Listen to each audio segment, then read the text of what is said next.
오늘 시간에는 진정한 축복의 통로라는 제목으로 하나님 말씀 증거하도록 하겠습니다. 5월 가정의 달을 맞이해서 이삭에 대한 말씀을 나누고 있습니다. 오늘 이제 마지막 시간입니다. 가정은 하나님께서 만드신 최고의 축복을 주고 받고 누릴 수 있는 곳입니다. 부부, 부모와 자녀, 할아버지, 할머니, 손자, 손녀 그 관계 안에서 인간은 가정 안에서 최고의 행복을 누릴 수 있습니다. 하지만 가정 안에서 우리들은 또 여러 가지 상처, 또 아픔, 또 슬픔도 동시에 겪습니다. 가지 많은 나무에 바람 잘 날이 없다고 하듯이 자녀들 때문에 속을 썩는 부모님들이 의외로 많습니다. 그래서 우리나라 사람들이 가끔 그렇게 말하지요. 자식이 뭐다? 왼수다. 자식이 왼수다. 또 어머니들이 자식을 키우면서 하도 이제 자식 때문에 속을 썩으니까 어떻게 저런 애가 내 뱃속에서 나왔는지 모르겠다. 그렇게 말씀하실 때도 있습니다. 또 반대의 경우도 있습니다. 부모님들이 자녀가 잘 되기를 그렇게 바라면서 너무 과한 욕심을 가지고 자녀들을 키울 때 이 자녀들이 지나치게 부모 의존형의 자녀로 자라게 되는 경우도 많습니다. 또 자녀가 잘 되기 위해서 너무나 과한 욕심을 내므로써 오히려 자녀들의 인생을 망치게 되는 경우도 많이 있습니다. 또 한국 사회에서는 고부 갈등이라는 게 또 있지요. 영원한 숙제입니다. 이 고부 갈등은. 예수님을 믿지 않던 어떤 며느리가 시집가서 신앙생활을 하게 되었습니다. 그런데 어떤 날 이 며느리가 목사님을 찾아와서 신앙 상담을 했습니다. 목사님, 저희 시어머니가 돌아가시면 천국에 가시나요? 그럼요. 그렇게 믿음 좋으신 권사님이 당연히 천국에 가시겠지요. 그럼 저도 이제 예수님을 믿었으니 저도 죽고 나면 나중에 천국에 가나요? 그렇죠. 예수님을 믿었으니 나중에 천국에 가게 되겠죠. 근데 목사님, 저는 도저히 시어머님이 가시는 천국에는 못 따라갈 것 같습니다. 천국에서도 영원토록 죽지 않고 이 시어머니 얼굴을 보면서 같이 산다고 생각을 하니까 요즘 잠이 안 옵니다. 고부 갈등은 천국 가서도 풀리지 않을 것 같은 어려움이기도 합니다. 오늘 이삭의 가정에는 제가 지금 서두에 말씀드렸던 가정에서 일어나는 여러 가지 힘든 일들이 복잡하게 얽혀서 일어납니다. 과연 오늘 말씀을 통해서는 하나님께서 저와 여러분들에게 이삭을 통해서 이삭의 가정의 모습을 통해서 어떤 은혜, 또 회개, 또 결단을 하게 하실지 함께 나누도록 하겠습니다. 첫 번째, 육적인 눈이 어두워져도 영적인 눈까지는 감기지 않게 할 수 있어야 합니다. 창세기 27장은 이삭이 나이가 많아 눈이 어두워져서 잘 보지 못하더니라고 시작을 합니다. 이제 이삭의 나이가 약 몇 살 정도가 됐냐면 137세 정도가 되었습니다. 이삭의 나이가 상당히 많이 들었죠. 보통 사람들이 나이가 먹어가면 이제 귀가 잘 안 들리시게 됩니다.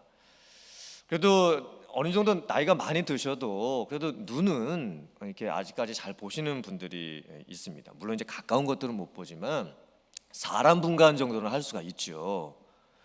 그런데 지금 이삭은 눈이 어두워져서 사람 분간과 사물 분간을 잘 못하고 있습니다.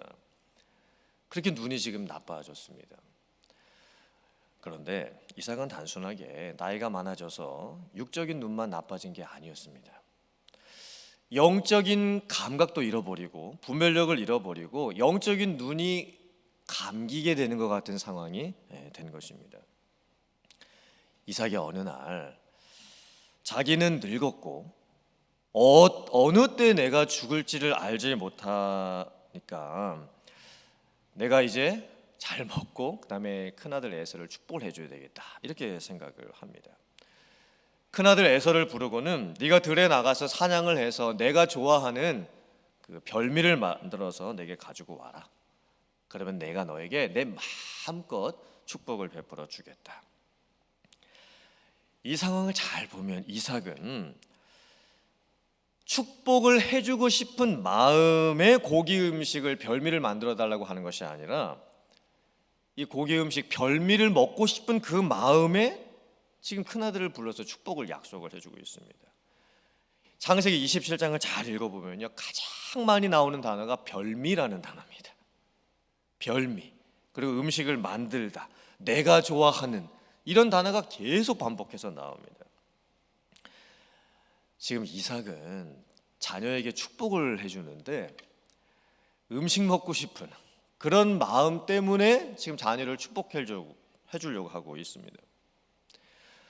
또한 이삭은 지금 하나님께서 주신 쌍둥이, 이 두 아들에 대한 계시를 잊어버리고 있습니다. 분명히 쌍둥이가 태어날 때 하나님께서 말씀하셨죠. 큰 아들이 작은 아들을 섬기게 될 것이다. 작은 아들이 앞으로 더 많은 축복을 받으면서 살게 될 것이다. 이것은 거부할 수 없는 하나님의 선택과 섭리였습니다. 그런데 아버지 이삭은 그 말씀을 다 잊습니다. 그리고는 계속 큰 아들 에서를 편애하기 시작을 합니다. 물론 아버지가 장남을 더 사랑하는 것은 조금 이해는 됩니다. 고대 근동 아시아의 문화도 그랬고 특별히 한국 문화에서는 장남을 선호하는 문화가 많지요. 하지만 이삭은 지금 단순하게 장남을 선호하는 것을 넘어서서 이 큰 아들을 편애하기를 시작을 하고 또 자기가 좋아하는 별미를 가져다 주고 자기에게 도움이 되고 또 이 에서 편에서 항상 자기 중심적으로 에서에게 사랑을 주려고 하고 있습니다. 그래서 이제 문제가 생겨버립니다. 그 다음에 어떤 사건이 벌어지게 되냐면 이삭의 아내 리브가가 이 자기 남편 이삭이 큰아들 에서가 사냥해서 고기 별미를 만들어 오게 되면 큰아들을 축복하겠다라는 그 말을 엿듣습니다. 그리고는 작은 아들 야곱을 불러가지고 이렇게 말합니다. 얘야 야곱아, 네 아버지 이삭이 지금 여자자자자자 형 에서를 이렇게 축복을 하려고 지금 하신다.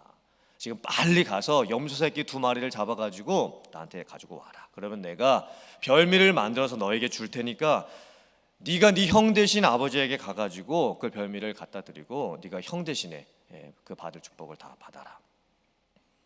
야곱이 말하죠. 어머니, 이 일은 들통날 것이 뻔합니다. 형님은 털이 많은 사람이고 저는 털이 없는 사람이기 때문에 아버지께서 저를 만져보시면 아마 금방 이게 다 들통이 날 겁니다. 그때 리브가가 뭐라고 말씀했는지 아십니까? 들통나면 내가 다 책임지겠다. 거짓말한 죄, 저주를 받아야 될 그 모든 것 내가 네 대신에 내가 다 받을 테니까 너는 어머니가 내가 시키는 대로만 해라. 이렇게 얘기를 합니다. 야곱이 염소 새끼 가죽과 털을 이제 자기 이 매끈한 살에다가 이제 붙입니다. 그리고는 어머니가 만들어 주셨던 별미를 가지고 아버지에게 찾아갑니다. 아버지, 저 왔습니다. 아니 네가 누구냐? 저 에서입니다. 아니 네가 어떻게 이렇게 빨리 사냥해서 고기를 잡아서 고기를 만들어서 나한테 가지고 왔느냐? 하나님이 저를 도와주셔서 모든 일이 순적하게 진행이 돼서 제가 이렇게 빨리 왔습니다. 지금 야곱도 거짓말을 하기 시작하는데 하나님의 이름을 들먹이면서까지 지금 거짓말을 하기 시작을 합니다. 이삭이 말하죠. 너 이리 좀 가까이 좀 와봐라. 내가 너를 좀 만져봐야 되겠다. 그리고는 에서인 척하는 야곱의 이 손과 팔 부분을 이제 만집니다. 그리고 이삭이 이렇게 말합니다. 음성은 분명히 이 목소리가 야곱의 목소리인 것 같은데 이 손 팔은 에서의 손이로다. 즉 얘가 분명히 야곱 같은데 이 확신이 서지 않는 겁니다. 분별력이 없습니다. 근데 여러분 이게 지금 말이 되는 상황입니까? 아무리 아버지 이삭이 앞을 잘 못 보고 이게 분간을 잘 못해도 그렇지 어떻게 큰 아들 목소리랑 작은 아들 목소리를 분간을 못합니까? 그리고 어떻게 동물 죽여가지고 이 팔에다가 붙여놓은 이 털 붙여놓은 것을 만져보고 이게 동물 털인지 사람 이게 살 털인지 분간을 못할 수가 있습니까? 이게 지금 상황이 말이 안 되는 상황입니다. 지금 이 사건은 이삭이 분별력 상실하는 것을 적나라하게 드러내고 있습니다. 그래서 성경은 이삭의 이 모습을 이렇게 평가합니다. 창세기 27장 23절 말씀 같이 봉독합니다. 시작. 그의 손이 형 에서의 손과 같이 털이 있으므로 분별하지 못하고 축복하였더라. 분별하지 못하고 축복하였더라. 이삭의 노년의 모습이 보여주는 안타까운 모습이 무엇일까요? 사람이 나이가 들면 육체적으로 쇠퇴를 할 수밖에 없지요. 육체의 쇠퇴는 반드시 오게 되어 있습니다. 누구에게나 늙음이라는 것이 찾아오게 됩니다. 그런데 이삭에게는 영적인 쇠퇴까지 같이 찾아오는 안타까움을 보여주게 됩니다. 이삭의 모습이 창세기 27장에 나오고 28장 앞부분에 잠깐 등장했다가 이제 노년기에 들어서면서 성경에서 사라져 버립니다. 그리고는 창세기 35장에서 딱 한 번 나오는데 이삭이 죽었더라 이렇게 나오고 그 인생이 끝나버립니다. 지금 이삭의 나이가 약 137세이죠. 이삭이 몇 세에 죽냐면 180세에 죽습니다. 그러니까 이 사건 이후로 앞으로도 43년의 삶을 더 살다가 죽는 거예요. 그런데 이삭은 이 성경에 더 이상 나오지를 않습니다. 성경이 이삭에 대해서 침묵을 해버립니다.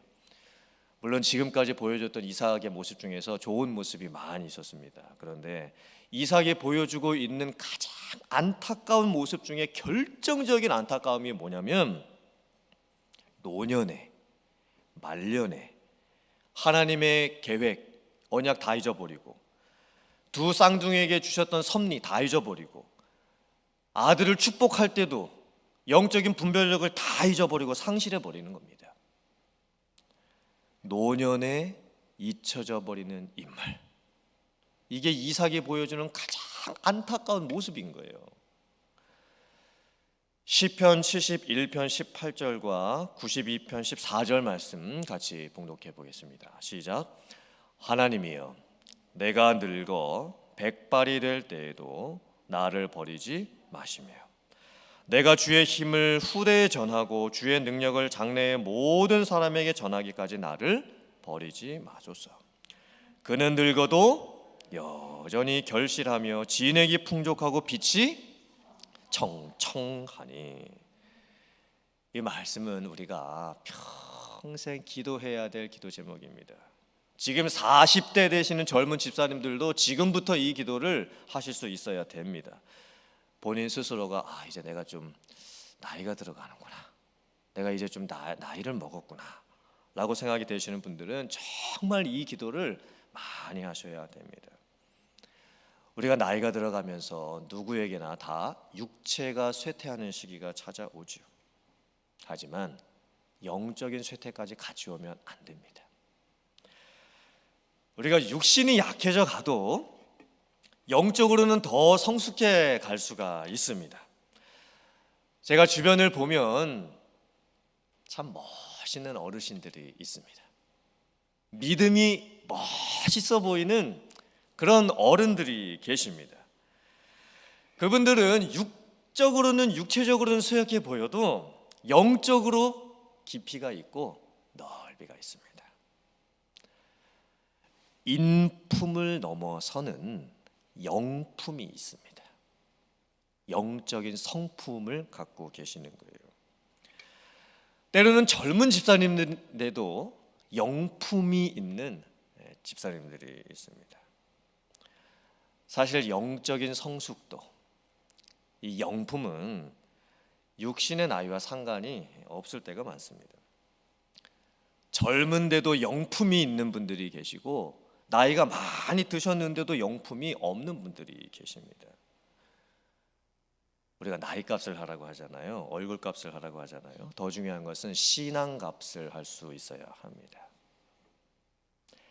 영품 있는 인생이 명품 인생이 되는 거예요. 이삭이 마지막 노년에 보여주는 이 안타까운 모습들, 여러분들은 이삭처럼 되지 마셔야 됩니다. 여러분들의 삶이 지금도 그러시겠지만 나중에 삶이 은혜의 빛이 청청하고 후대에 하나님의 은혜를 전해줄 수 있는 그런 삶이 되시고, 또 여러분의 삶이 결실하셔서 속이 꽉 찬 것 같은 그런 귀한 영품이 있는 명품 인생을 살아갈 수 있는 여러분들 다 되실 수 있기를 주님의 이름으로 축원합니다. 아멘. 두 번째, 사람의 간섭이 아니라 하나님이 축복의 근원이 되실 수 있게 해야 합니다. 이제 리브가의 모습을 한번 살펴보겠습니다. 이 어머니 리브가의 모습은 어떻게 될까요? 이 어머니 리브가의 모습도 문제가 되기 시작을 합니다. 어머니 리브가 때문에 이 큰 아들 에서 사이하고 많은 문제들이 생기게 됩니다. 아버지 이삭이 큰아들 에서를 축복하려고 했을 때 왜 어머니 리브가는 에서의 축복을 빼앗아 가지고 둘째 아들 야곱에게 주려고 했을까요? 단순히 둘째 아들 야곱을 리브가가 편애했기 때문일까요? 더 큰 이유가 있습니다. 리브가는 이삭과 생각이 달랐습니다. 리브가는 그래도 영적인 이런 깨어 있음이 있었습니다. 영적인 분별력이 이삭보다는 있었던 거예요.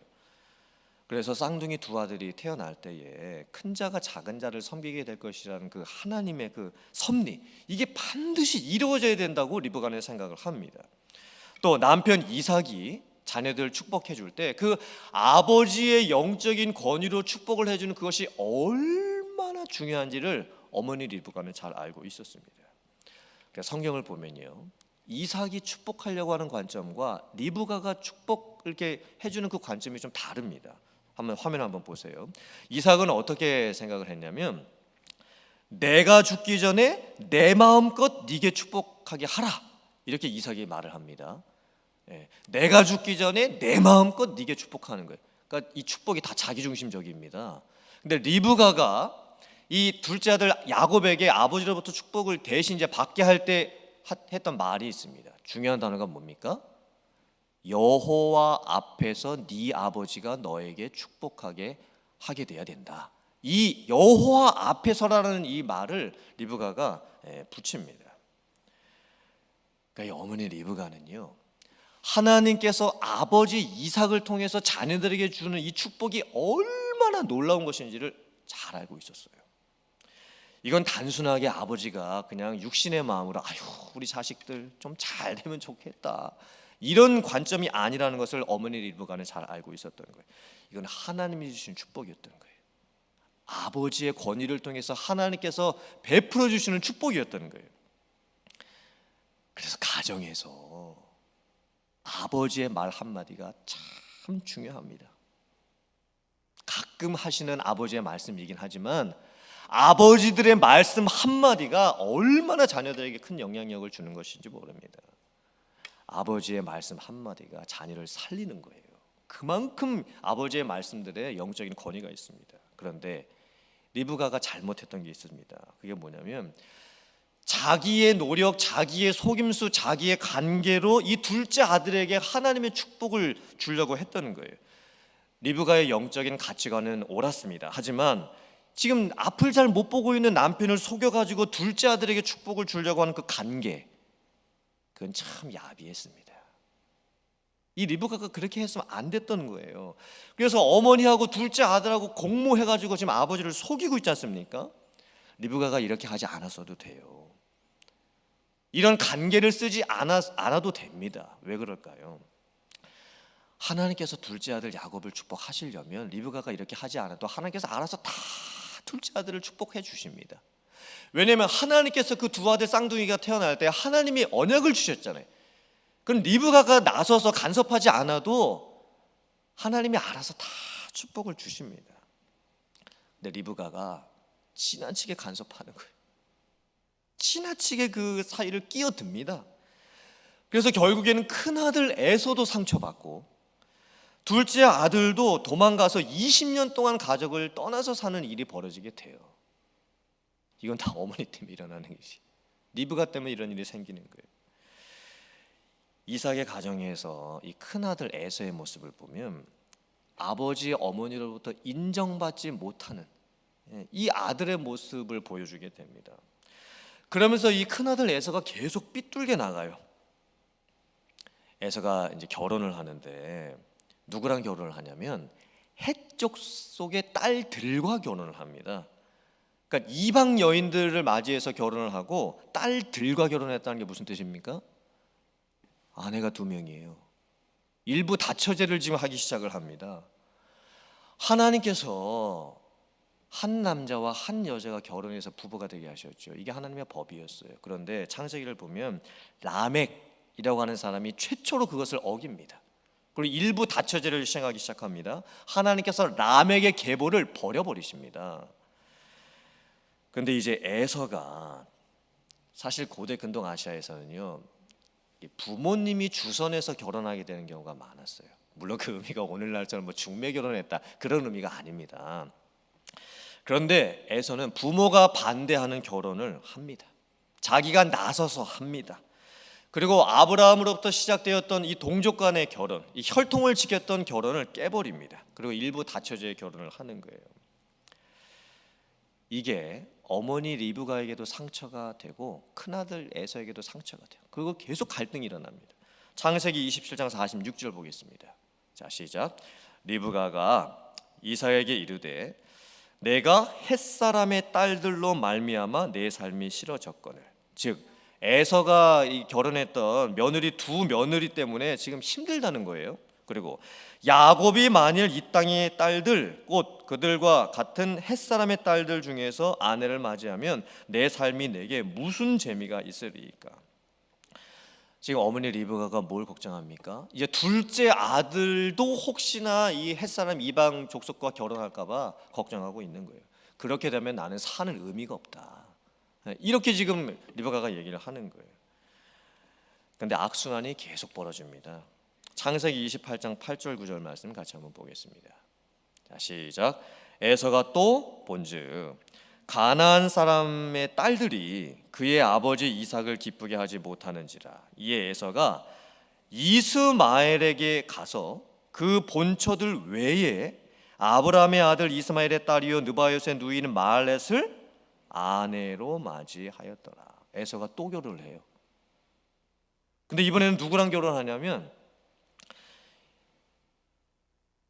이스마엘의 딸과 결혼을 합니다. 근데 에서의 판단이 또 잘못됐죠. 왜냐하면 아버지 이삭하고 이 이스마엘하고 배다른 형제 관계로 이게 참 어려운 관계죠. 서로 왕래를 하지 않는 관계입니다. 지금 끊어져 있는 관계인 거예요. 근데 에서가 결혼을 하는데 이 이스마엘의 딸과 결혼을 하게 되는 겁니다. 그러니까 에서가요, 부모님을 기쁘게 해드리고 싶었어요. 어머니를 기쁘게 해드리고 싶었어요. 그런데 계속 엉뚱한 일을 저지릅니다. 그러면서 계속 인정받지 못하는 아들이 되어 가는 거예요. 에서가 어머니와 동생의 관계 때문에 축복 빼앗겼을 때 에서가 이렇게 반응합니다. 창세기 27장 38절 말씀 같이 봉독합니다. 자, 시작. 에서가 아버지에게 이르되 내 아버지요, 아버지가 빌복이 이 하나뿐이리이까 내 아버지여 내게 축복하소서, 내게도 그리하소서 하고 소리를 높여 오니. 에서가 얼마나 마음이 상하고 자기 복 뺏긴 게 마음이 서럽고 아버지 어머니로부터 지금까지 인정받지 못하고 사는 이게 얼마나 괴로우면 아버지한테 아버지 저한테도 축복을 좀 해주세요. 아버지 제가 받을 복이 그래도 남아있지 않겠습니까? 아버지 저도 좀 축복을 좀 해주세요. 이렇게 지금 반응을 하는 거예요. 그리고 에서가 그 분을 못 이기니까 동생 야곱을 죽이겠다라고 결정을 해요. 그럼 이 이삭의 가정을 잘 보세요. 아버지 이삭, 어머니 리브가, 쌍둥이 큰형 에서, 쌍둥이 동생 야곱 전부가 다 진정한 축복의 근원이 누구로부터 오는지를 모르고 있습니다. 다 자기 방식대로 사랑 주고 자기 방식대로 복 주고 자기 방식대로 복 받으려고 지금 하고 있는 거예요. 아버지 이삭은 고기 먹고 싶은 생각에, 별미 먹고 싶은 생각에 축복 준다 그러고, 어머니 리브가는 계략을 써가지고 그 축복을 빼앗아 가지고 작은 아들한테 주려고 하고, 큰 아들은 그 복 자기가 못 받았다라고 서러워 울고, 둘째 아들은 남의 축복 빼앗아 가지고 도망 다니는 신세가 되는 거예요. 그런데 이 이삭의 가정의 모습을 가만히 보면, 이 이삭의 가정의 모습이 오늘날 현대의 대부분의 가정의 모습이라는 겁니다. 세상 사람들은, 하나님을 믿지 않는 세상 사람들은 축복을 주고 받을 때 인간의 계략, 열심에 근거할 때가 얼마나 많이 있는지 모릅니다. 오늘날도 그렇죠. 어머니가 치맛바람을 일으키면서 그게 아이들을 위한 거라고 생각을 하지만 그게 궁극적으로 자녀를 위한 것이 되지를 못합니다. 또 아버지의 무관심, 아버지가 가정에 무관심하게 됐을 때 자녀들이 얼마나 많이 상처를 받는지 모릅니다. 또 자녀들 중에는 잘못된 방법으로 부모님께 인정을 받으려고 해요. 그러니까 엉뚱한 일을 자꾸 자녀들이 저지르는 거예요. 지금 이게 우리들의 가정의 모습이고 우리들 주변에 있는 가정들의 모습인 거예요. 진정한 축복의 근원은 하나님이십니다. 아멘이십니까? 진정한 복은 하나님으로부터 옵니다. 그래서 우리는 하나님으로부터 오는 그 복을 하나님께 구해야 합니다. 내 방식대로 주려고 하고 받으려고 하는 게 아니라 하나님으로부터 오는 그 복을 구해야 돼요. 그 복을 가정에서 자녀들에게 베풀 수 있고 교회에서 다음 세대 우리 자녀들에게 베풀어 줄 수 있어야 합니다. 하나님께 기도해야 되지요. 하나님께 다 맡겨야 돼요. 그래도 이삭에게 좀 부족한 모습은 있었지만 그래도 이삭이 베풀어 줬던 이 축복 기도의 모습을 보면 우리가 어떻게 기도해야 되는지를 담고 있습니다. 화면 한번 보세요. 이 이삭이 했던 이 축복 기도를 핵심적으로 요약하면 세 가지입니다. 세 가지. 자, 첫째는 뭐냐면 충만함이에요. 충만함. 하늘의 이슬, 땅에 기름진 풍성한 곡식과 포도주. 이건 충만함이죠. 두 번째는 주권입니다. 주권. 만민이 너를 섬기고 열국이 굴복하고 네가 주가 될 것이다. 이 주권이 있게 해달라고 기도해야 되는 거예요. 세 번째가 축복의 통로죠. 너를 저주하는 자는 저주를 받고 너를 축복하는 자는 축복을 받게 될 것이다. 아버지들이, 어머니들이 기도해야 될 내용이 이 세 가지입니다. 자녀들을 위해서, 교회에서 믿음의 어른 세대가 자녀 세대를 위해서 기도해야 될 내용이 이 세 가지인 거예요. 첫째는 충만함, 둘째는 주권, 셋째는 축복의 통로. 꼭 기억하셔야 됩니다. 사랑하는 성도님들, 우리가 가정을 이뤄가고 또 부모 역할을 하기 위해서, 또 아직도 내가 또 자녀로서 내 부모님을 섬기기 위해서 내가 해야 될 일이 참 많죠. 열심히 하셔야 됩니다. 최선을 다해서 여러분들이 하셔야 될 것들을 하셔야 합니다. 하지만 꼭 기억하셔야 됩니다. 축복의 근원은 하나님이십니다. 내가 축복을 주고 내가 축복을 받을 수 있는 그게 나한테 없습니다. 우리는 기도할 뿐입니다. 하나님이 축복의 근원이 되시고 그 하나님으로부터 오는 충만함과 주권과 그 축복의 통로가 우리 가정에 임할 수 있게 해 주시옵소서. 우리 자녀들에게 이루어질 수 있게 해 주시옵소서. 우리 교회의 다음 세대에 이루어질 수 있게 해 주시옵소서. 사랑하는 성도님들, 오늘 말씀에 나오는 이 이삭의 이 가정의 모습을 보면서 좀 어렵고 힘든 이 이삭의 가정의 모습이 여러분의 가정의 모습에는 나타나지 아니할 수 있게 되기를 간절히 바라고, 이 이삭의 기도에 담겨졌던 이 축복이 여러분의 가정에도 이루어지실 수 있기를 주님의 이름으로 축원합니다. 그리고 하나님으로부터 오는 그런 진정한 축복을 유통시키면서 살아가실 수 있는 여러분들, 또 여러분들의 가정 다 되실 수 있기를 주님의 이름으로 축원합니다. 아멘.